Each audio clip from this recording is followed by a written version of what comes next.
नमस्कार। Sanskrit online channel पर आप सभी का बहुत बहुत स्वागत है। आज इस वीडियो में हम 8वीं कक्षा का तृतीय पाठ है डिजी भारतम, उस पाठ का संपूर्ण अभ्यास, जितने भी उसके प्रश्नोत्तर हैं, आज इस वीडियो में हम समझेंगे। किस प्रकार से परीक्षा में प्रश्न पूछे जाएंगे, उन सब का जो है आज हम इस वीडियो में जानेंगे। तो सभी बच्चे वीडियो को पूरा देखें और सभी प्रश्न उत्तर को अच्छे से समझकर उनको याद करें और अपनी परीक्षाओं के लिए तैयारी करें। अधोलिखितानां प्रश्नानां उत्तराणि एक पदेन लिखते हैं। नीचे लिखे गए प्रश्नों के उत्तर एक पद में आपको लिखने हैं। तो आपने पाठ को अगर पढ़ लिया है, इससे पहले वाली वीडियो अगर आपने देखी है जिसमें संपूर्ण हिंदी अर्थ हमने पाठ का किया है, तो पाठ के जो प्रश्न उत्तर हैं या पाठ से संबंधित जो भी प्रश्न हैं उनको बड़ी ही आसानी से आप कर पाएंगे और उनके उत्तर आसानी से दे पाएंगे। तो सभी बच्चे अभ्यास करने से पहले पाठ का हिंदी अर्थ जरूर समझ लें। देखते हैं कुत्र डिजिटल इंडिया इत्यस्य चर्चा भवति। कहाँ पर डिजिटल इंडिया इसकी चर्चा होती है, कहाँ पर होती है? शुरू में ही आया था पाठ के संपूर्ण विश्व में। आगे है केन सह मानवस्य आवश्यकता परिवर्तते। किसके साथ मनुष्य की आवश्यकता भी बदलती रहती है। तो क्या आया था हमारे पाठ में? काल परिवर्तनेन, काल समय के परिवर्तन होने के साथ साथ मनुष्य की जो आवश्यकताएं हैं वो भी बदलती रहती हैं। आगे है आपणे वस्तुनां क्रय समय केशाम अनिवार्यता न भविष्यति। बाजार में वस्तुओं को खरीदने में हमें किसकी आवश्यकता नहीं होगी? तो उत्तर होगा रूप्यकाणाम। केशाम की जगह क्या आ जाएगा? रूप्यकाणाम, रुपयों की आवश्यकता नहीं होगी। अगला है कस्मिन् उद्योगे वृक्षाः उपयुज्यन्ते। किस उद्योग में वृक्षों का उपयोग होता है? तो कस्मिन्, किस उद्योग में? करगद उद्योगे, कागज के उद्योग में, जहां पर कागज बनाया जाता है वहां पर वृक्षों का उपयोग होता है। अगला है इसका अंतिम प्रश्न, अद्य सर्वाणि कार्याणि केन साधितानि भवन्ति। आजकल सब कार्य किसके द्वारा पूरे किए जाते हैं? चल दूरभाष यंत्रेण। केन, इसमें केन की जगह किम शब्द रूप में जहां जहां प्रश्न पूछे हुए हैं आपको सिर्फ उसी की जगह उत्तर लिखना है, बाकी आपका पूरा वाक्य सेम ही रहेगा। तो केन की जगह आ जाएगा चल दूरभाष यंत्रेण। जो मोबाइल है उसके द्वारा ही हमारे सभी कार्य हो जाते हैं। दूसरा प्रश्न, प्राचीन काले विद्या कथम गृह्यते स्म। प्राचीन काल में विद्या कथम, कैसे ग्रहण की जाती थी? तो प्राचीन काले विद्या, कथम की जगह क्या होगा? श्रुति परंपरा, सुनने की परंपरा से ग्रहण की जाती थी। वृक्षाणां कर्तनम कथम न्यूनता यास्यति। वृक्षों के काटने में कैसे कमी आ जाएगी? तो इसका उत्तर होगा संगणकस्य अधिकाधिक प्रयोगेण। कंप्यूटर का जब ज्यादा से ज्यादा प्रयोग होगा तो वृक्षाणां कर्तनम न्यूनता यास्यति, वृक्षों के काटने में कमी आ जाएगी। अगला प्रश्न है हमारा चिकित्सालय कस्य आवश्यकता अद्य न अनुभूयते। चिकित्सालय का अर्थ है अस्पताल में किसकी आवश्यकता आजकल हमें अनुभूयते का अर्थ है महसूस नहीं होती है, हमारे द्वारा नहीं महसूस की जाती है। तो इसका उत्तर होगा चिकित्सालय रूप्यकाणाम आवश्यकता, रुपयों की जो आवश्यकता है वो अद्य न अनुभूयते। अगला है वयम कस्यां दिशि अग्रेसरामः। हम किस दिशा में अग्रसर हो रहे हैं? तो वयम डिजी भारतम, डिजिटल इंडिया, इत्यस्यां दिशि, इस दिशा में अग्रेसरामः, अग्रसर हो रहे हैं। और इसका अंतिम प्रश्न है वस्त्रपुटके केशाम आवश्यकता न भविष्यति। वस्त्रपुटके, इन शब्दों के अर्थ आप याद कर लें क्योंकि ये बहुत नए नए शब्द हैं इस पाठ में। तो वस्त्रपुटके का अर्थ है जेब। जेब में किसकी आवश्यकता नहीं होगी? तो वस्त्रपुटके रूप्यकाणाम आवश्यकता न भविष्यति, रुपयों की आवश्यकता नहीं होगी। तो संपूर्ण हिंदी अर्थ को अगर आप पढ़ लेंगे तो मैं बार बार आपको ये बोल रही हूँ, आपके लिए प्रश्नों को हल करना बहुत ही आसान हो जाएगा। आगे देखते हैं प्रश्न 3। रेखांकित पदानि अधिकृत्य प्रश्न निर्माणम कुरुतेः। रेखांकित पदों को आधार लेके आपको प्रश्न निर्माण करना है। प्रश्न निर्माण के बारे में मैंने आपको जैसे पहले बताया है, किम शब्द रूप तीनों लिंगों में अच्छे से आप कंठस्थ कर लें और आपको ये जो प्रश्न निर्माण का जो प्रश्न आपकी परीक्षा में आएगा बहुत ही आसानी से फिर आप उसको हल कर पाएंगे। पहला है भोजपत्रोपरि लेखनम आरब्धम। भोजपत्र के ऊपर लेखना, लेखनम का अर्थ है लिखना, तो क्या प्रारंभ हुआ, लिखना प्रारंभ हुआ, क्या प्रारंभ हुआ, ये प्रश्न हम बनाएंगे हिंदी में और क्या की संस्कृत देखेंगे। तो लेखनम की जगह क्या होगा, किम आरब्धम, किम आरब्धम। ठीक है। अगला है लेखनार्थम कर्गदस्य आवश्यकताया अनुभूति न भविष्यति। तो लिखने के लिए कर्गदस्य, कागज की, हिंदी में ही प्रश्न बनाएंगे, किसकी, तो किम शब्द रूप की ही षष्ठी विभक्ति कस्य, इसका उत्तर होगा कस्य। अगला है विश्राम गृहेषु कक्षम सुनिश्चितम भवेत्।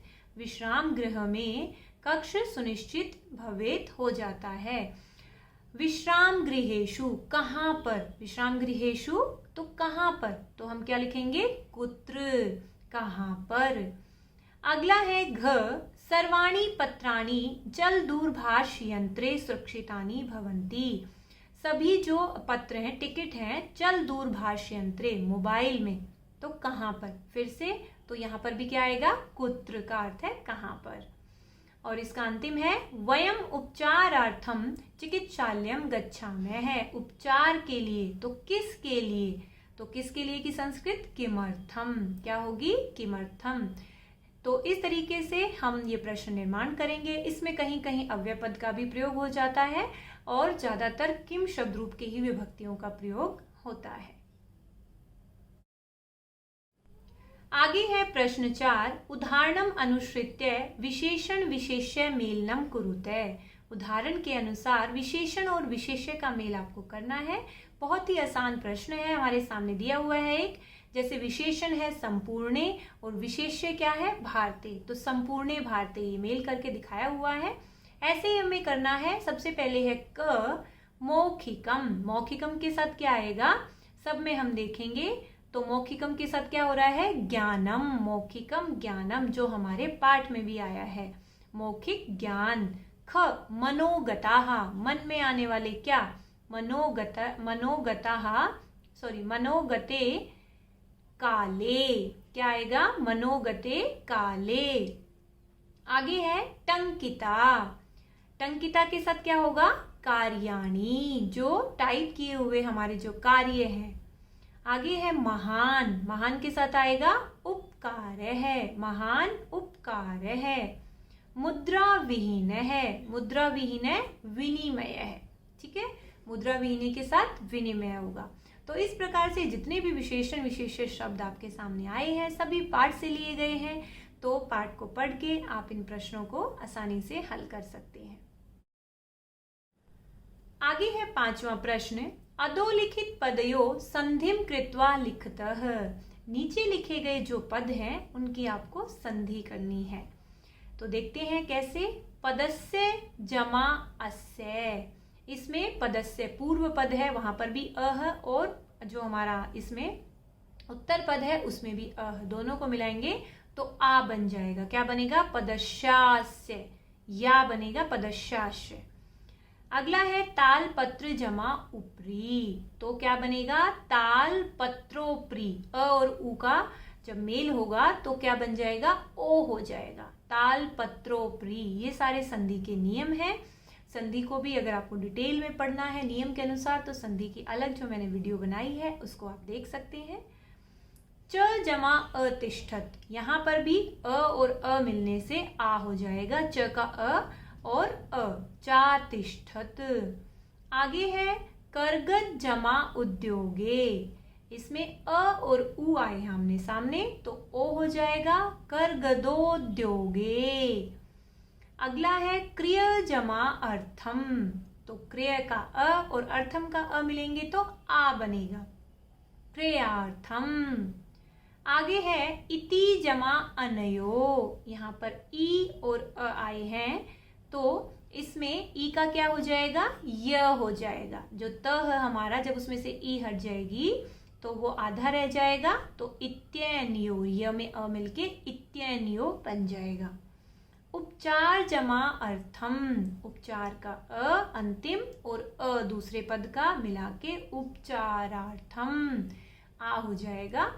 तो इस प्रकार से संधि को आपको ध्यान से पढ़ना है और आपके पाठ में आए हुए जो ये उदाहरण हैं वो बहुत इंपॉर्टेंट हैं, परीक्षा में इसी से प्रश्न पूछे जाते हैं, तो इनका ज्यादा से ज्यादा अभ्यास। आगे देखते हैं प्रश्न 6। उदाहरणम अनुसृत्य अधोलिखितेन पदेन लघु वाक्य निर्माणम कुरुते है। उदाहरण के अनुसार नीचे लिखे गए पद से लघु वाक्य, छोटे छोटे वाक्यों का आपको निर्माण करना है। आपके ये जो शब्द हैं वो आपकी पाठ से ही दिए गए हैं, तो वहां से भी आप कुछ शब्द बना सकते हैं। अपने आप से भी कोई भी आसान वाक्य, जब भी आप अनुवाद बनाते हैं आसान से आसान अनुवाद आप बनाइए, ताकि व्याकरण से संबंधित गलती उसमें ना हो। तो पहले जैसे दिया हुआ है जिज्ञासा, जिज्ञासा से मम मनसी वैज्ञानिकानां विषय जिज्ञासा अस्ति, मेरे मन में वैज्ञानिकों के विषय में जिज्ञासा है। तो और भी आसान आप इसका कोई भी अनुवाद बना सकते हैं। अगला है आवश्यकता, तो आवश्यकता का अनुवाद यहाँ पे दिया गया है। अद्यतने काले चल दूरवाण्या आवश्यकता सर्वैरपि अनुभूयते। अगर आपको ये डिफिकल्ट लगता है तो इसकी जगह और भी आसान अनुवाद बना सकते हैं कि अद्य, या बना सकते हैं अद्यतवे कंप्यूटर यंत्रस्य आवश्यकता अस्ति। बहुत ही आसान अनुवाद है। इस तरीके से कोई भी आप सोच सकते हैं कि किस चीज़ की आवश्यकता है, ठीक है, उसी के बारे में आप अनुवाद बना सकते हैं। सामग्री, सामग्री का इसने आगे अनुवाद दिया है। रंधनार्थम सामग्री आपणतः आनेतव्या, ठीक है। तो इसके अलावा कुछ और भी आपको अनुवाद बनाना है वो भी आप बना सकते हैं। भोजनस्य सामग्री, ये थोड़ा सा डिफिकल्ट है। रंधनार्थम आपको शब्द लग रहा है तो भोजनस्य सामग्री, ठीक है, या आपणतः बाजार से आनेतव्या, ये इसको आप ऐसे भी कर सकते हैं। तो जो भी शब्द आपको आसान लगते हैं अनुवाद में उन्हीं का प्रयोग आप करें। पर्यावरण सुरक्षा, तो पर्यावरण सुरक्षायै अस्माभिः जागरूकै भाव्यम, पर्यावरण की सुरक्षा के लिए हमें जागरूक होना चाहिए। या पर्यावरण सुरक्षा अस्माकं कर्तव्यम अस्ति, हम सबका कर्तव्य है, ये भी आसानी से आप बना सकते हैं। कोई भी आसान वाक्य आप पर्यावरण के सुरक्षा के ऊपर बना सकते हैं। विश्राम गृहम, संप्रति विश्राम गृहेषु प्रायशः डेबिट कार्ड माध्यमेन रूप्यकाणि प्रदीयन्ते। आजकल विश्राम गृहों में डेबिट कार्ड के माध्यम से रुपए जो है दिए जाते हैं। ये ज़्यादातर जो अनुवाद है वो हमारे पाठ से लिए गए हैं, उनसे संबंधित हैं। और भी आसान वाक्य हैं, आप कुछ भी आसान वाक्य बना सकते हो। मम गृहस्य समीपे विश्राम गृहम अस्ति, मेरे घर के ही समीप में विश्राम गृह है। तो इस तरीके से भी छोटे छोटे से और आसान अनुवाद जो आप लिखने में आपको आसानी हो और आपको याद भी रहे, वही आप परीक्षा के लिए बनाइएगा। जो अंतिम प्रश्न है डीजी भारतम इस पाठ का, उदाहरण अनुसारम कोष्ठक प्रदत्तेषु पदेषु चतुर्थीम विभक्तिम प्रयुज्य रिक्त स्थान पूर्तिम कुरुते। चतुर्थी विभक्ति का प्रयोग करना है सब में, तो बहुत ही आसान है। अगर आपने एक पुल्लिंग शब्द रूप याद किया हुआ है बालक का, तो बालक की चतुर्थी विभक्ति क्या होती है, बालकाय, ठीक है। तो सेम सब में यही चलेगा। देखते हैं, जैसे भिक्षुकाय धनम ददातु, इसमें भिक्षुक की चतुर्थी लगानी थी, तो भिक्षुक भी क्योंकि पुल्लिंग है तो भिक्षुकाय। आगे है क डैश पुस्तकम देही, छात्र शब्द की चतुर्थी क्या होगी, छात्राय। जैसे मैंने बोला कि बालक को आपने याद कर लिया है तो बड़ी आसानी से आप लगा सकते हैं। आगे है अहम डैश वस्त्राणी ददामी निर्धन, तो निर्धन की क्या होगी, निर्धनाय, क्योंकि ये भी पुल्लिंग शब्द है। आपको सिर्फ जो कोष्ठक में दिया हुआ है वो देखना है कि पुल्लिंग है या स्त्रीलिंग है या नपुंसकलिंग है। मेन आपको पुल्लिंग व स्त्रीलिंग पे फोकस करना है, क्योंकि बाकी जो विभक्ति होती है नपुंसकलिंग की वो पुल्लिंग की तरह ही चलती है, प्रथमा द्वितीया को छोड़ के। आगे है ग डैश पठनम रोचते। अब इसमें लता आया है। लता क्या है? स्त्रीलिंग है। उसके लिए हमें बालिका शब्द रूप अच्छे से याद होना चाहिए।